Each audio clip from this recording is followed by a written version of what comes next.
Live VNS top 10 headlines के प्रायोजक है इंदिरा डायग्नोस्टिक सेंटर, अखरी बाईपास चौराहा, वाराणसी।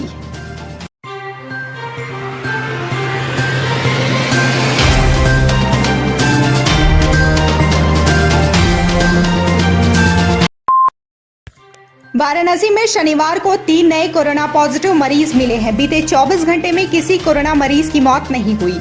शनिवार को होम आइसोलेशन से 6 मरीजों को छुट्टी मिली, वहीं अस्पताल से किसी भी मरीज को छुट्टी नहीं मिली है। अब तक 82,356 कोरोना पॉजिटिव मरीज वाराणसी में मिल चुके हैं, जिनमें से 81,560 लोग स्वस्थ हो चुके हैं, जबकि एक्टिव केसों की संख्या 23 है।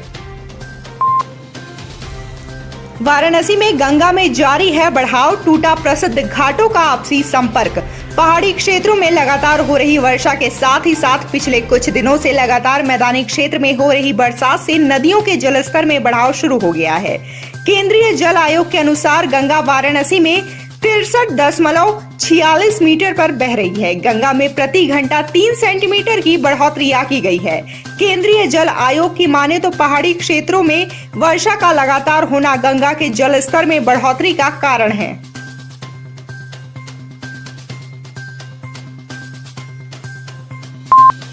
डर्बीशायर क्लब ने शनिवार को बीते जमाने की फिल्मों में अपने नगमों से जान डालने वाले प्लेबैक सिंगर मोहम्मद रफी की 41 पुण्यतिथि मनाई।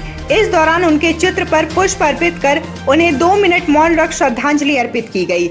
इस दौरान वहां उपस्थित लोगों ने एक स्वर में कहा, हम तुम्हें यूं भुला न पाएंगे। इस मौके पर डर्बीशायर क्लब के अध्यक्ष शकील अहमद ने बताया कि रफी साहब का जन्म 24 दिसंबर 1928 को हुआ था। रफी साहब ने 50 और 60 के दशक में भारतीय सिनेमा की नींव में अपने संगीत से जो सिंचाई की, उसका फल आज के जमाने के प्लेबैक सिंगर पा रहे हैं। नए गीतों को याद किया जा रहा है और रफ़ी साहब के जो मार्गदर्शन पे बच्चे चल रहे हैं, वो अच्छी तरीके से अपने आप को कामयाबी पा रहे हैं। रफ़ी साहब हमारे बीच में नहीं है, लेकिन हम सरकार से मांग करते हैं। कोरोना काल में भी लगातार नए आयाम स्थापित कर रहे बनारस रेल इंजन कारखाना ने आज इस वर्ष के 100वें लोको का फ्लैग ऑफ किया। कोरोना काल में बरेका कर्मचारियों को दिन रात स्वास्थ्य सुविधाएं मुहैया करवाने वाले केंद्रीय चिकित्सालय के डॉक्टर्स, नर्स, मेडिकल स्टाफ ने संयुक्त रूप से महाप्रबंधक अंजलि गोयल की पहल पर इस लोको का फ्लैग ऑफ किया। इस मौके पर महाप्रबंधक अंजलि गोयल ने कहा कि आज हमने इस साल के 380 लोको के लक्ष्य में से 100वें लोको का फ्लैग ऑफ किया है।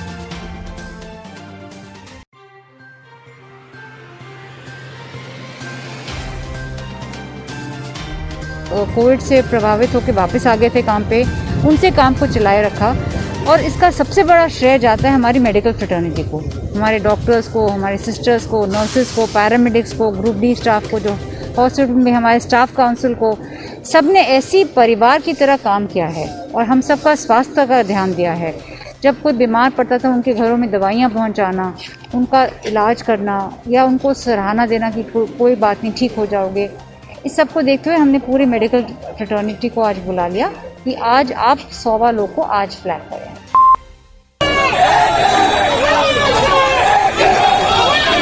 वाराणसी में अपनी मांगों को लेकर सर्वदलीय निषाद कश्यप यूनियन के सदस्यों ने 80 घाट से पैदल मार्च निकाला। इस मार्च के दौरान निषाद समाज के लोगों ने जमकर अपने हक की मांग के साथ नारेबाजी की। इस दौरान लंका पुलिस और निषाद समाज के लोगों में धक्का मुक्की भी हुई, जिसमें एक महिला नेता द्वारा पुलिसकर्मी की नेम प्लेट नोचने का आरोप भी सिपाही ने लगाया।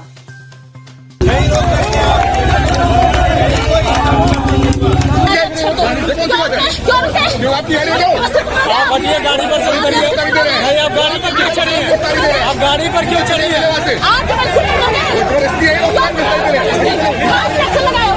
मेरा बिल्ला नोचा जा रहा है इनके द्वारा, मेरा बिल्ला नीचे जा रहा है, बात के सामने है और मैंने नहीं, एक पब्लिक वाले में लगे दिया है। आप लोगों ने चंदौली जनपद में भी गंगा का जलस्तर तेजी से बढ़ रहा है। इससे तटवर्ती इलाके के ग्रामीणों में दहशत का माहौल है। ग्रामीण इस साल भी बाढ़ और गंगा कटान की विभीषिका को लेकर सशंकित हो गए हैं। नियामताबाद, चहनिया और धानापुर ब्लॉक के 4 दर्जन से अधिक गांव गंगा के किनारे पर बसे हुए हैं। हर साल जब गंगा का जल स्तर बढ़ता है तो ग्रामीणों को परेशानी झेलनी पड़ती है। इस साल अब तक गंगा का पानी स्थिर था, लेकिन पिछले 24 घंटे में जल स्तर तेजी से बढ़ा है। उपन्यास सम्राट मुंशी प्रेमचंद्र की 141वीं जयंती के मौके पर उनके गांव लमही में हुए विविध कार्यक्रम का आयोजन किया गया। इस कार्यक्रम में पहुंचे भाजपा काशी क्षेत्र के अध्यक्ष महेश चंद्र श्रीवास्तव ने मुंशी प्रेमचंद्र जी के स्मारक स्थित उनकी प्रतिमा पर माल्यार्पण करते हुए उन्हें याद किया। इस दौरान हुए कार्यक्रमों में महेश चंद्र श्रीवास्तव ने शिरकत की। इसके अलावा ग्राम पंचायत लमही में भी केक काटकर मुंशी प्रेमचंद्र की जयंती मनाई गई।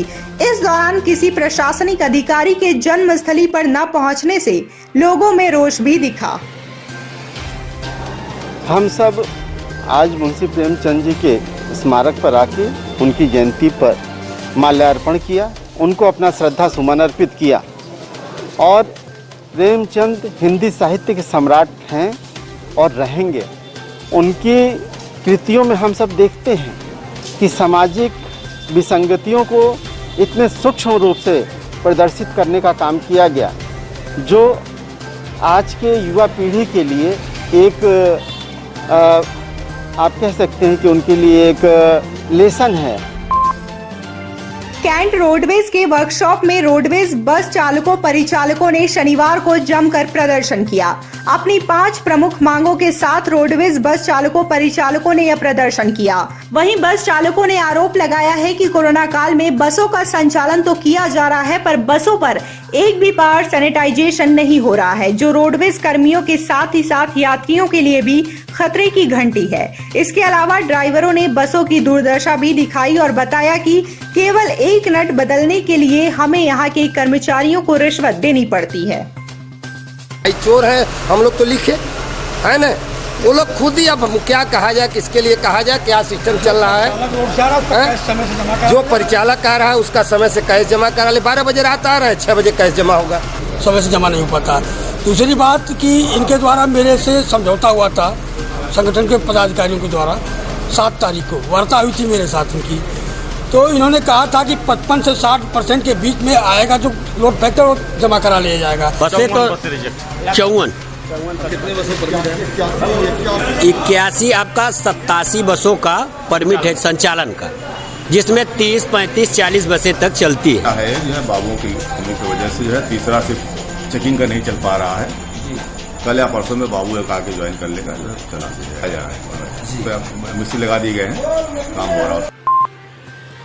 टीजीटी बायो की परीक्षा शनिवार को पूरे प्रदेश में आयोजित की गई है। वाराणसी में भी इस परीक्षा के लिए 12 सेंटर बनाए गए हैं। प्रतियोगी परीक्षाओं में मुन्ना भाई अभियान और नकल माफियाओं की उपस्थिति को खत्म करने के लिए मुस्तैद Uttar Pradesh special task force की वाराणसी इकाई ने इस परीक्षा के दौरान काल भैरव इलाके में बनाए गए एग्जाम सेंटर श्री वल्लभ विद्यापीठ बालिका इंटर कॉलेज में छापेमारी की है। एसटीएफ को सूचना मिली थी कि एक सॉल्वर अभ्यर्थी के स्थान पर परीक्षा दे रहा है। फिलहाल एसटीएफ ने जौनपुर के रहने वाले सुनील कुमार के नाम से परीक्षा दे रहे व्यक्ति को गिरफ्तार कर कार्रवाई शुरू कर दी है। जिलाधिकारी कौशल राज शर्मा की अध्यक्षता में शनिवार को आयुक्त सभागार में कोविड-19 की संभावित तीसरी लहर से निपटने की तैयारियों के क्रम में आपदा प्रबंधन अधिनियम 2005 के तहत संक्रमण से बचाव एवं प्रभावी प्रबंधन के लिए हॉस्पिटल एवं एम्बुलेंस प्रबंधन तथा वाहन व्यवस्था से संबंधित कर्मियों को प्रशिक्षित किया गया। प्रशिक्षण के दौरान जिलाधिकारी ने कहा कि विगत दूसरी लहर से सबक लेते हुए हॉस्पिटल एवं एम्बुलेंस के प्रबंधन को और दुरुस्त करना होगा।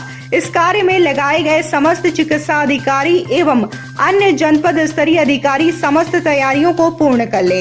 इसके लिए आवश्यक स्वास्थ्य कर्मियों, वाहन चालकों एवं अन्य आवश्यक उपकरणों की व्यवस्था सुनिश्चित कर लें। सभी लोगों को उनके कार्य एवं दायित्वों से अवगत करा दिया जाए।